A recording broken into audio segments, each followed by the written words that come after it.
Save 3 to 6 months of expenses. You have heard that line 100 times. But here is what nobody tells you. That advice is so vague, it can hurt you 2 different ways at once. Follow it one way, and you end up sitting on $40,000 that just sits there, doing nothing, while rising prices quietly eat away at it. Follow it another way, and you find out too late, in the middle of a real emergency, that you needed $10,000 more than you saved. Neither path feels safe. Neither one is smart. Today we are throwing out the vague number. By the end of this video, you will have your own number. Not a guess. Not a rule you copied from a stranger online. A number built from your real risk, your real bills, and a simple plan for where that money should sit, so it protects you and grows at the same time. We will look at exactly why the standard advice breaks down for almost everyone who tries to follow it, starting with the very math most people get wrong on day one. Most people start the exact same way. You get a steady paycheck. You check your bank account. You see you spend about $5,000 a month. So you do the simple math. $5,000 times 6 months equals $30,000. That number feels like a mountain in front of you. If you save $500 a month, it takes 5 full years just to reach the top of it. So people do one of 2 things. Some look at that mountain, feel defeated, and give up before they even start. They tell themselves they will begin saving once life calms down, and life never calms down. Others grind it out for years, finally hit $30,000, and then leave it sitting in a savings account, where it barely grows at all. Here is the part nobody explains. That $30,000 number is almost always wrong. It can be too high, or it can be too low. Why? Because a real emergency does not look like a normal Tuesday. If you lose your job, you stop going out to eat 3 times a week. You cancel the streaming apps you barely watch anyway. You stop buying the fancy brand of groceries and grab the basics instead. Your spending drops fast because you are protecting yourself, not living your normal life. This is the single biggest mistake in personal finance. People measure their emergency fund against their normal lifestyle instead of what they would actually need just to survive. That one mistake pushes people toward 2 expensive outcomes. Either the number feels so huge that people save nothing at all, or people save far more than they truly need, and that extra cash sits frozen for years while prices around them keep climbing higher. Picture it like this. Cash sitting in a low-interest account is like a runner standing still at the starting line while everyone else keeps moving. It is not losing money on paper, but it is falling behind in real life because everything it needs to buy keeps getting more expensive each year, a little at a time, until one day the gap is huge. So before we find your real number, we have to fix what we are even measuring in the first place. Your emergency fund is not about your income. It is not about your normal monthly spending. It is about your true survival cost, the smallest amount you would need each month if life suddenly got hard. Get that starting number wrong, and everything you build on top of it is wrong too, no matter how carefully you do the rest of the math. And getting it wrong carries a real price tag, a much bigger one than most people realize. In the next part, we will put an exact dollar figure on what both mistakes cost you, and you might be surprised which one hurts more. Let's put a real number on being too cautious. Say you hold $40,000 in a savings account earning a solid 4% a year. Over 10 years, prices for everyday things tend to rise by about 3% a year. That is called inflation, and it works like a slow leak in a tire. You do not notice it in one day, but over years, your money quietly loses its power to buy things, even while the number on your bank statement stays the same or grows a little. Now compare that to a broad stock market index, which is simply a basket that holds tiny pieces of hundreds of companies at once, so your money is not riding on just one business. Historically, that basket has grown by 8 to 10% a year over long stretches of time, far ahead of what a savings account can offer. Here is where the math starts to sting. Say only $20,000 of that $40,000 is money you truly need. The rest is extra cash you are holding just in case, money with no real job to do. If you had invested that extra $20,000 at 8% instead, it would grow past $43,000 over 10 years. Left sitting in cash, it barely holds its value at all. That is more than $23,000 in future money, gone, just to guard against a risk that may never even happen. Now flip the story completely. Say you keep almost no cash, because every spare dollar goes straight into investments. Then the stock market drops 25%. 3 weeks later, your company announces layoffs. Suddenly, you need $10,000 for rent and groceries while you search for work. But your money is sitting in an account that just lost a quarter of its value overnight. You are forced to sell at the worst possible moment, locking in that loss and wiping out years of growth in a single afternoon, all because you had nothing set aside to fall back on. That is the trap hiding on both sides. Too much cash makes you poorer slowly, one quiet year at a time, without you ever noticing it happen. Too little cash can make you poorer instantly, the moment life throws you a curveball you did not see coming.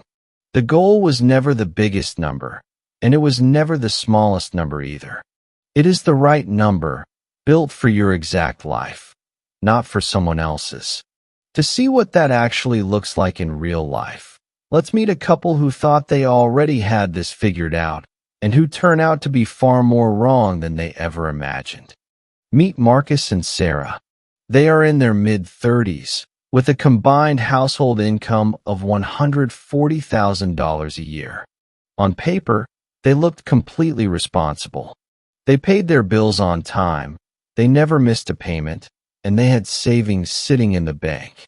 In real life, they were constantly anxious about money, and neither of them could explain exactly why. When they finally sat down and looked closely, they found $35,000 sitting in a regular savings account, earning just 0.4% a year, which is barely anything at all. They believed they needed that much because their monthly credit card bill averaged around $6,000, and someone had once told them to save 6 months of spending, so they simply multiplied the two numbers together.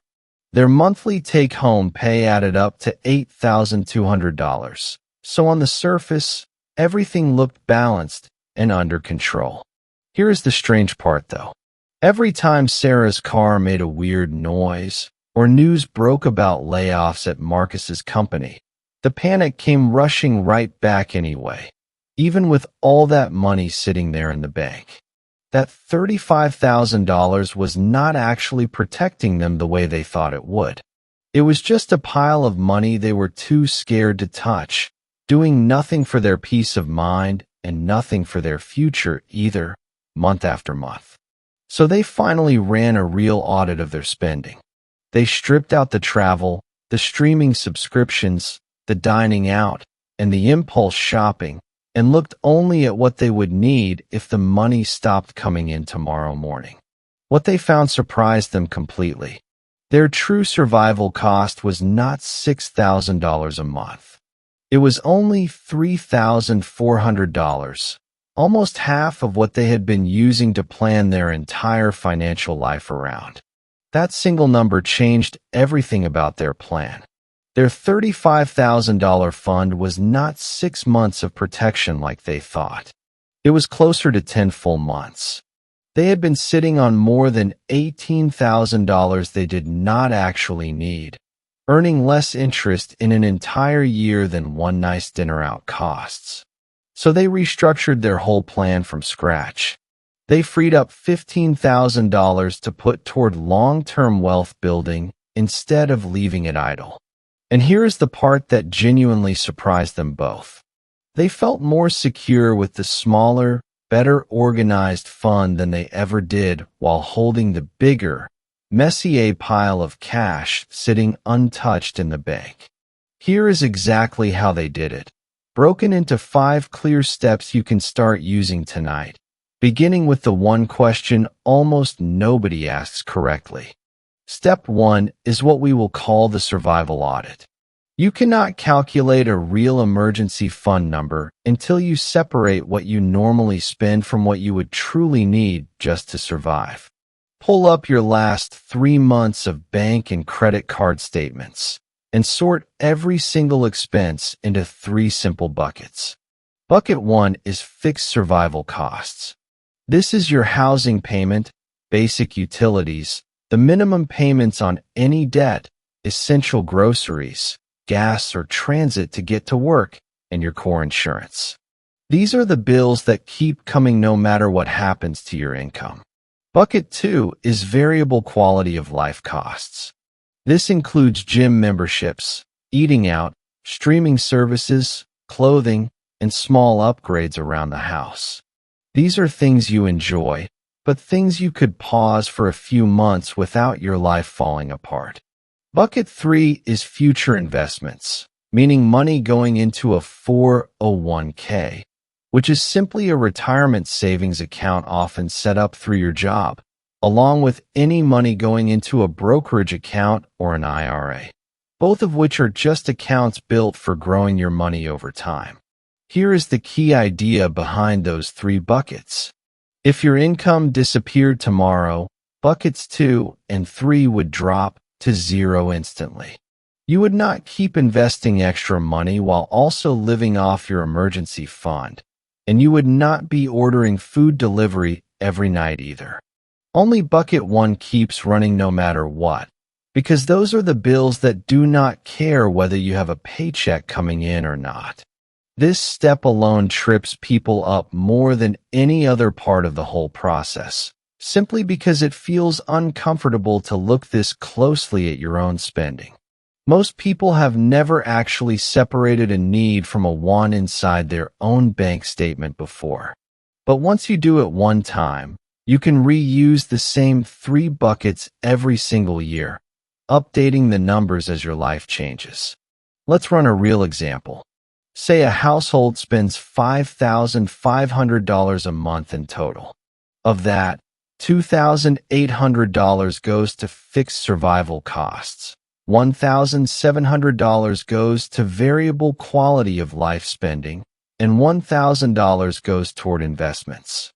If this household calculated 6 months of savings using their full $5,500, they would land on a target of $33,000. But based on their true fixed survival number of $2,800, their real 6-month target is only $16,800. That is nearly half the size, without giving up a single ounce of real safety. The numbers simply became more accurate, not smaller for the sake of feeling smaller. Now that you know your true survival cost, the next question is how many months of it you actually need. Not everyone needs the same amount, and figuring that out is exactly where most generic advice quietly stops short. Step 2 is what we will call risk indexing. A teacher with years of job security, married to someone who also earns a paycheck, should not need to save the same number of months as someone earning 100% commission while supporting 3 kids on their own.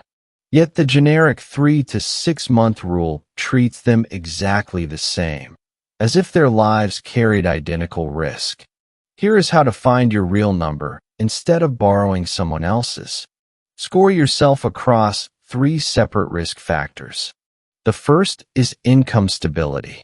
Add 0 months if you work a stable job, something like a long-standing government role, a steady corporate position, or a field that tends to hold up even during a downturn, like healthcare. Add 2 months if you work at an early-stage startup, earn 100% commission, freelance for a living, or work in an industry that swings up and down a lot from year to year. The second factor is household income structure. Add 0 months if you are part of a 2-income household, and either paycheck alone could cover your survival costs on its own. Add 1.5 months if you are the only earner in your home, or if both incomes are needed just to cover the basics every month.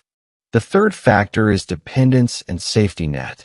Add 0 months if you have no dependents, a flexible living situation, and low health risk. Add 1.5 months if you have children, aging parents who depend on you, an ongoing health condition, or a high-deductible insurance plan that leaves you exposed to large bills. Start with a baseline of 3 months of your fixed survival number, then stack the extra months from your risk score right on top of that baseline. A dual-income household in stable jobs with no kids lands at exactly 3 months, which is plenty of cushion for them. But a single-income, commission-based earner with 2 kids adds it up like this: 3 plus 2 plus 1.5 plus 1.5, landing at 8 full months of protection. Notice what just happened there. You did not guess. You did not copy some number you saw online from a stranger who lives a completely different life. You priced out the risk in your own life, the same way an insurance company prices a policy before selling it to you. But even a perfectly scored number like this can still leave you exposed, for a reason almost no emergency fund advice ever mentions, and it has nothing to do with your income, your risk score, or how carefully you did the math above. Here is the part most emergency fund advice completely misses. 2 people can run the exact same audit, land on the exact same risk score, and one of them still gets blindsided anyway, because life rarely sends you just one problem at a time, no matter how well you planned. Say your target after steps 1 and 2 comes out to $16,800, which is 3 months of $5,600 in fixed survival costs. That looks solid on paper, and it should give you real peace of mind. But then your car breaks down, and it costs you $2,000 to fix it. Your fund is not $16,800 anymore. It is $14,800. And if you lose your job the very next month, you are starting your unemployment period already $2,000 short of the exact plan you built with so much care. This is why your emergency fund needs a separate cushion sitting on top of it, which we will call the fragility buffer. This buffer protects you from the smaller disasters that always seem to arrive at the worst possible moment. Things like a car repair, a broken appliance, an insurance deductible, or a sudden trip to help family who need you. For one person living alone, $1,000 can make a real difference when something small goes wrong. For a household supporting kids or aging parents, somewhere between $3,000 and $5,000 may fit better, since more people means more things that can break at once. The goal here is not landing on some perfect magic number that you obsess over. The goal is accepting a simple truth about life. It rarely hands you one problem at a time, and your plan should account for that instead of ignoring it. Most people build their whole emergency fund around one single disaster, like losing a job, and then act completely surprised when a second, smaller disaster shows up during that exact same stretch of time. So instead of asking, "Do I have exactly 3 months saved?" ask yourself this instead. Do I have enough to survive the big event and still absorb the first wave of smaller problems without immediately reaching for a credit card to cover the gap? Add that buffer directly on top of your step 1 and step 2 number. And now you finally have a target built for how life actually happens instead of a number that only works if absolutely nothing else goes wrong at the same time it should not. Now that you finally know how much you need, there is one more question left, and it might be the most overlooked one of all in this entire process. Where should all of this money actually sit while it waits? Step 4 is building what we will call your tiered liquidity setup, which just means splitting your safety money into layers instead of dumping it all into one single account. Financially disciplined people almost never leave their entire cash cushion sitting in one basic bank account. Instead, they spread it across layers, based on how fast they can grab it and how hard it works for them while it waits to be needed. Tier 1 is your immediate cash. This covers 1 month of expenses, plus your fragility buffer from Step 3. Keep this in a high-yield savings account, which simply means a savings account that pays a much better interest rate than a normal bank account, or a money market account, which works a lot like savings, but is often linked directly to easy card access. The whole point of Tier 1 is instant access for urgent problems, like a car repair or a medical bill that shows up out of nowhere. You should be able to reach it within 0 to 24 hours. Tier 2 is your core buffer, covering 2 to 4 months of expenses. This can live in a high-yield savings account at a different bank than the one you use every day, or in short-term treasury bills, which are basically short loans you make to the government that pay you back with a bit of interest after a set number of weeks. This tier protects you through a job loss or a long medical leave, and it usually takes 2 to 4 business days to access. Keeping it at a separate bank matters more than people realize, because when you do not see that money every time you check your everyday account, you are far less tempted to spend it on impulse purchases. Tier 3 is your secondary safety net, an optional 2 months or more. This can sit in no-penalty certificates of deposit, which lock your money up for a set time, but let you pull it out early without a fee, or in short-term bond funds, or in the contributions you have already put into a Roth IRA, a retirement account that lets you pull out the money you originally put in, tax-free and penalty-free, at any time you need it. This tier protects you against a serious economic downturn, and it typically takes 5 to 7 business days to access. Set up this way, all of your money stays safe and easy to reach whenever you need it. But 70 to 80% of it is actually earning real interest, instead of sitting completely still in a checking account earning nothing at all while prices keep climbing around it. So now that your safety net finally has real structure behind it, one big question remains. How do you actually build all of this without freezing your everyday life or putting every other financial goal on pause for years? Step 5 is what we will call parallel processing. The single biggest mistake people make while building an emergency fund is stopping every other financial move, including investing, until the cash fund is completely full down to the last dollar. But here's the problem with doing that.